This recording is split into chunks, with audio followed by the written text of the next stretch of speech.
আসসালামু আলাইকুম, জিম্মিস লাইফস্টাইল আপনাদের স্বাগতম। আজকে আমি বাগান থেকে কিছু লিচু নিয়ে এসেছি। সেই লিচুগুলো আমি এখন খাবো। দেখেন, এই লিচুগুলো সিজনাল ফল, বছরে একবারই পাওয়া যায়। আর এগুলো মূলত সবচেয়ে ভালো হয় পাবনা ঈশ্বরদীতে। এই গাইস দেখুন, লিচুটা চুলার পরে কতটা ইয়ামি লাগছে, আসলে খুবই টেস্ট।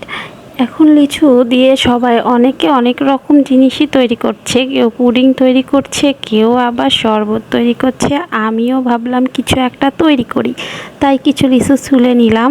চুলে নিয়ে এগুলা দিয়ে এখন আমি একটা লিচুর ড্রিঙ্ক তৈরি করব।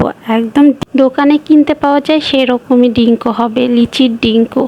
দোকানেরটা আসলে পিওর হবে না, আমারটা একদম পিওর হবে লিচুর ড্রিঙ্কও। এই জন্য কিছু লিচু ছুলে নিয়েছি।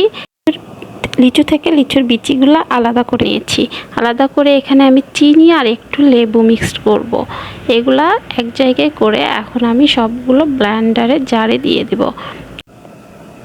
এখন এগুলা সবগুলা আমি ব্লেন্ডার জারের মধ্যে নিয়ে নিলাম। নিয়ে এখন এগুলার মধ্যে একটু পানি মিক্সড করব আর কিছু বরফ দিয়ে দিব। একটু ঠান্ডা হলেই ভালো লাগবে, ঠান্ডা ঠান্ডা গরমে ঠান্ডাটাই বেশি ভালো লাগে আসলে। তারপর আমি ব্লেন্ডার অন করে দিয়ে এই তো 2 মিনিটে হয়ে গেছে আমার লিচুর ডিঙ্ক তৈরি করা। এবার আমি এটা একটা ছাঁকনিতে ঢেলে সুন্দর করে ছেঁকে নেব।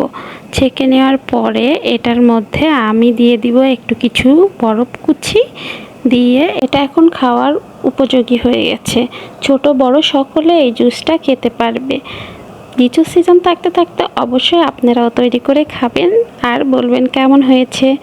আজ এই পর্যন্তই। আপনারা সবাই ভালো থাকবেন, আমার জন্য দোয়া করবেন। আল্লাহ হাফেজ।